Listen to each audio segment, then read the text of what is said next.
L'endométriose, qu'est-ce que c'est? Une femme sur 10 en Suisse est touchée par cette maladie, diminuant drastiquement sa qualité de vie. Aujourd'hui, j'ai envie d'en savoir davantage et je pose la question au docteur Gerber. Alors, si on veut donner une définition de l'endométriose, de manière simple, c'est un implant de l'endomètre, la substance qui saigne avec chaque règle, en dehors de l'utérus, au lieu de sa place habituelle. La symptomatologie des douleurs plus un examen peut déjà permettre de poser un diagnostic. J'aimerais savoir si l'endométriose c'est quelque chose qui se voit et pour ça j'ai demandé au docteur Pugnal qui répond à mes questions. Oui, ça peut se voir par différents examens radiologiques, soit l'échographie, soit l'IRM. Voici un autre cas d'une patiente qui a un nodule d'endométriose typique, ici sous cette forme de petit nodule noir, gris foncé noir, voilà, qui mesure 9 mm.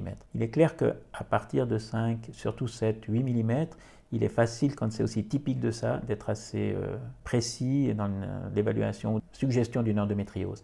Par contre, dans des plus petits nodules, il va être beaucoup plus difficile d'être aussi spécifique dans l'affirmation du diagnostic. L'IRM n'a pas une sensibilité de 100%. Donc ce qui est important de voir, voilà, ça c'est un des exemples de lésions d'endométriose. Ici, il y en a plusieurs, hein, l'une proche de l'autre, et de taille variable, mais elles sont extrêmement petites. Ça c'est des pinces qui est déjà pas grande, qui doit avoir la taille du stylo ici. Donc regardez voir la lésion comme elles peuvent être petites. Et ça c'est typiquement des lésions un petit peu plus anciennes. Voilà une lésion beaucoup plus récente, qui est rouge vif, avec des petites flamèches, vous voyez, de nouveau, et avec ici des rouges vifs. Ça c'est des petites... Voilà. Là on voit qu'elle est plus grande aussi. Plus grande et active.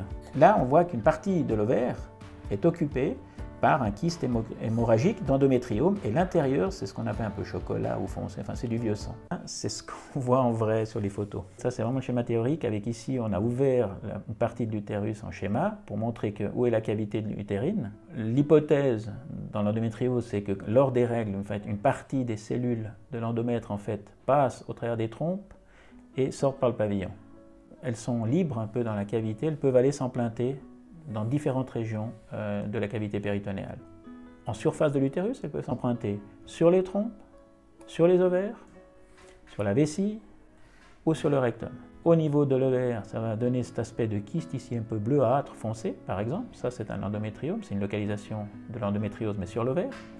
Ça peut aller sur des trompes, en dehors des trompes, et ça peut, typiquement, ça va créer, vous voyez, ces adhérences, là, ces adhésions. Voilà. Et on comprend bien que un ovaire entouré par ses adhérences et un pavillon va rendre difficile le passage de l'ovule qui est normalement libéré par l'ovaire pour rentrer dans le pavillon et dans la trompe. Et donc on peut expliquer et comprendre pourquoi on a des cas de stérilité en cas d'endométriose qui vont se localiser dans cette région. Je vous donne rendez-vous dimanche prochain pour le prochain épisode sur l'endométriose.